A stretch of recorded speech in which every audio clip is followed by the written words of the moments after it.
कहते हैं दिलों में विश्वास पैदा करता है, मन में कुछ आस पैदा करता है। मिट्टी की तो बात ही कुछ अलग है, ईश्वर तो पत्थरों में भी घास पैदा करता है। इसी तरह के आत्मविश्वास के साथ हमारी भारतीय जन सेवा मिशन आज तीसरी वर्षगांठ को मनाते हुए इतना आगे बढ़ चुकी है, जिसके हम समारोह के लिए आज सब लोग यहाँ उपस्थित हैं। मैं नंदिनी आज सभी का स्वागत करती हूँ तहे दिल से कि आपने अपना कीमती समय निकालकर यहाँ पर अपनी उपस्थिति दर्शाई। हमारे माननीय अतिथि जी का बहुत बहुत आभार प्रकट करते हैं कि वो आज उन्होंने समय दिया, अपना कीमती समय निकालकर वो आए हैं, क्योंकि ये सिर्फ एक हमारा स्थापना दिवस ही नहीं है। इस स्थापना दिवस के साथ साथ हम लोग यहाँ पर कुछ हमारे भारत के अलग अलग राज्यों से, प्रदेशों से, जिलों से, कस्बों से कुछ प्रतिभाशाली जो व्यक्तित्व निकल कर आए हैं, कुछ कम उम्र के, कुछ थोड़ी उम्र के, उन लोगों में जो एक गौरव उन्होंने हासिल किया है आज अपनी विषम परिस्थितियों से आगे बढ़कर, उसको किस प्रकार से आज उन्होंने अपने आप को एक मॉडल के रूप में, एक रोल मॉडल के रूप में तैयार किया है पूरे विश्व भर में।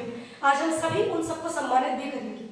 तो इस कार्यक्रम को आगे बढ़ाते हुए मैं चाहूंगी हमारे जो प्रदेश अध्यक्ष हैं भारतीय जन सेवा मिशन के श्री सत्येंद्र यादव जी, मैं चाहूंगी वो आगे आए और हमारे भारतीय जन सेवा मिशन के बारे में बताएं सभी को विस्तृत से।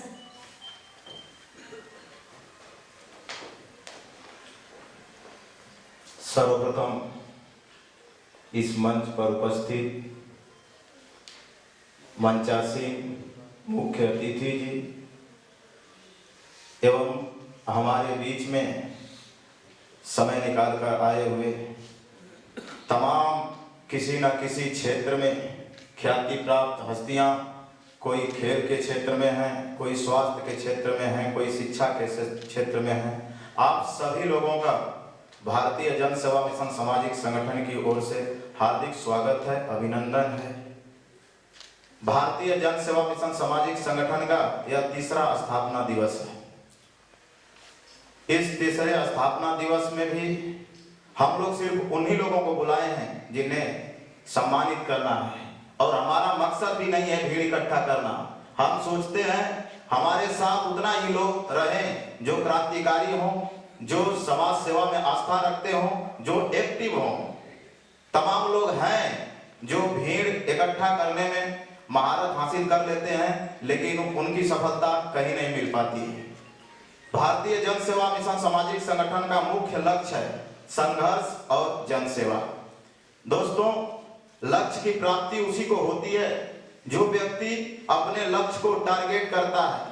मैं आपको ले जाना चाहता हूं महाभारत की उस सीन की तरफ, जब द्रोणाचार्य ने अपने शिष्यों का परीक्षण ले रहे थे कि हमारा कौन सा ऐसा शिष्य है जो सर्वश्रेष्ठ धनुर्धर बनेगा। उन्होंने अपने तमाम शिष्यों से पूछा, तमाम शिष्यों से कहा कि मैं एक मिट्टी की चिड़िया बनाया हुआ हूं, उसमें आंख जो है उसे भेदना है, आप सभी लोग अपने अपने लक्ष्य पर ध्यान दें। तमाम शिष्य थे, किसी ने कहा कि गुरुजी आपके पैर तक हमें दिखाई दे रहा है, किसी ने कहा कि हमें चिड़िया दिखाई दे रही है, किसी ने कहा कि पेड़ दिखाई दे रहा है। लेकिन जो असली धनुर्धर था अर्जुन, उन्होंने कहा गुरुजी हमें आंख के सिवा और कुछ दिखाई नहीं दे रहा है, और अर्जुन ही सबसे बड़ा धनुर्धर बना।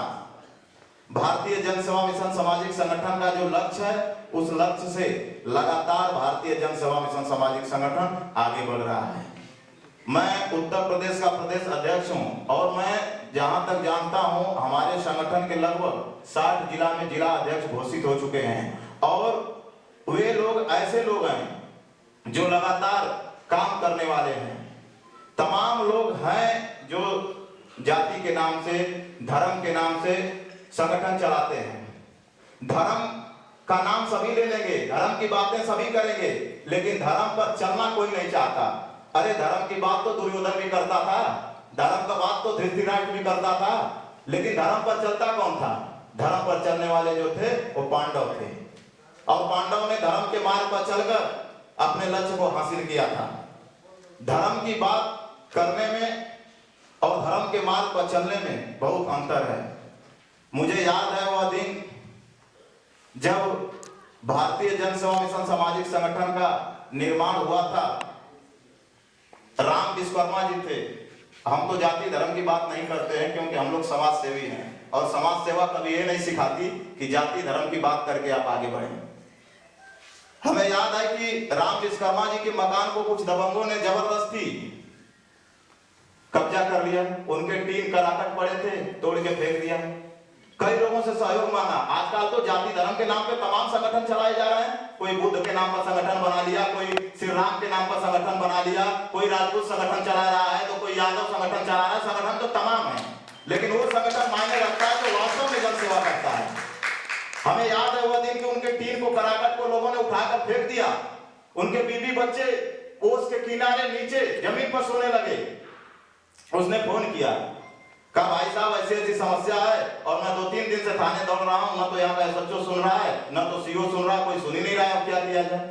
मैंने कहा कि यार यहाँ तो कहा जाता है कि कानून सबके लिए बराबर है, तो आपके लिए कानून क्यों नहीं बराबर है।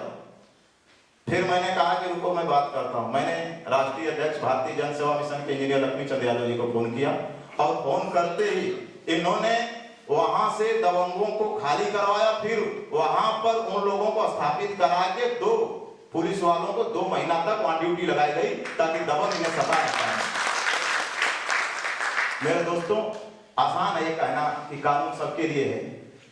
कानून सबके लिए बराबर होती तो मैं ये नहीं समझता हूं कि कानून के लोग किसी के बाहुबली हो, कोई अच्छा नेता हो, उसकी भैंस को भारत की कानून ढूंढती है और किसी का बेटा पुल के नीचे ले जाकर हत्या कर दी जाती है, आपकी कानून नहीं ढूंढ पाती है और लोग कहते हैं भारत की कानून सबके लिए बराबर है। तमाम निर्दोषों को गलत मुकदमे के तहत जेल पहुंचाने का काम भारत की धरती पर किया गया है। अभी यहाँ पर 2-3 लोग उपस्थित हैं, फतेहपुर के लोग हैं जिनको फर्जी मुकदमा में फंसा दिया गया था। राजेंद्र यादव जी आए हैं यहाँ पर, सजा काट रहे थे, उनको भी बचाने वाले राष्ट्रीय अध्यक्ष इंजीनियर लक्ष्मीचंद यादव जी ने बचाया उनको। जितना आसान एक कहना है कि भारत की कानून सबके लिए बराबर है, मैं तो नहीं मानता कि भारत की कानून सबके लिए बराबर है। केवल कह देना आसान है। तमाम लोग ऐसे हैं जो लड़ाई हो जाती है, झगड़ा हो जाता है, वो थाने तक जाते हैं लेकिन उनके मुकदमे नहीं लिखे जाते, उनको वापस लौटा दिया जाता है। एक प्रकार से आप कह सकते हैं कि जो लोग सत्ता में रहते हैं, जिनके पास पावर है, जिनके पास शक्तियां हैं, वो कानून को जकड़ रखे हैं। उनके इशारे पर कानून चलाई जाती है, लेकिन लोग कह देते हैं भारत की कानून सबके लिए बराबर है। शिक्षा की हालत देख लीजिए आप, देश में शिक्षा की हालत क्या है, रोजगार की हालत क्या है, आप देख रहे हैं सभी लोग। मैं मानता हूं और ये अच्छी तरह जानता हूं कि कभी भी देश का भला जाति धर्म से नहीं हो सकता। देश की भला करना होगा आपको तो देश के लोगों को शिक्षित करना होगा, और शिक्षा में एक ऐसी ताकत है जो अपने हक और अधिकार को कभी भी लेने में सक्षम है। मेरे दोस्तों, आज भारतीय जन सेवा मिशन सामाजिक संगठन का 3रा स्थापना दिवस है। मैं बताना चाहता हूं, मेरे पास तो लगभग 200 के करीब ऐसी लिस्ट हैं जिनका हम लोगों ने मदद किया। अब एक तत्काल घटना आपको बता रहे हैं, गोरखपुर का मामला था। एक बुजुर्ग महिला जो जिन पे न तो बच्चा है न तो परिवार था, लेकिन उनके रहने के लिए एक छत थी, उस छत को भी दबंगों ने कब्जा कर लिया। इतनी दबंगई कि लोग उस महिला को बाहर निकाल के फेंक दिए और उसके घर में घुसकर रहने लगे। वो सीन याद आती है कि कैसे फोन पर फपक कर बेचारी रोती थी। और हम लोग उन सभी लोगों से मदद लेते हैं जो हमसे जुड़े हैं। अगर वो नेता है, नेता के क्षेत्र में है, तो उनसे भी हम मदद ले लेंगे, क्योंकि हम राजनीतिक मदद भी करते हैं, सामाजिक मदद भी करते हैं, आर्थिक मदद भी करते हैं, लेकिन जितना सक्षम है उतना ही करते हैं। अब कोई कहे भैया हमें 4 लाख का मदद कर दो, तो हमसे तो नहीं हो पाएगा, क्योंकि हमारे संगठन के पास आर्थिक कमजोरी है। हाँ, यदि कोई कहेगा कि भैया हम फंसे हैं, हमारा मुकदमा नहीं दर्ज हो रहा, तो भारत का कितना ताकतवर अधिकारी रहेगा, उसको फोन लगाने की हम क्षमता रखते हैं और काम कराने की क्षमता रखते हैं।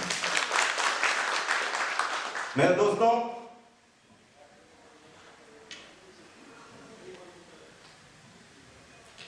आज इस सभा के मुख्य अतिथि जी, हमने तो जितना इनके विषय में सुना है, और हमारी उम्र भी कुछ ज्यादा नहीं है, लगभग 26 साल उम्र है, और 26 साल के इस उम्र में लोगों के साथ जुड़ के अच्छे लोगों से संबंध रहा, तो इस मंच पर बोलने लायक हो गए। नहीं तो मैं कभी बोलना भी नहीं जानता था। जिस प्रकार मैंने मुख्य अतिथि जी के विषय में सुना है, कि कोई भी व्यक्ति अगर दरबार में जाता है तो खाली लौट के आता नहीं है, चाहे जैसी भी समस्या हो उसका समाधान करते हैं। हमारे पूर्वांचल में लोग फोटो खिंचाने के लिए आतुर रहते हैं। हम प्रॉपर रहने वाले चंदौली जिला के हैं, वैसे फिरोजाबाद में रहते हैं।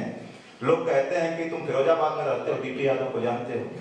मैंने कहा डीपी यादव को पूरा भारत जानता है।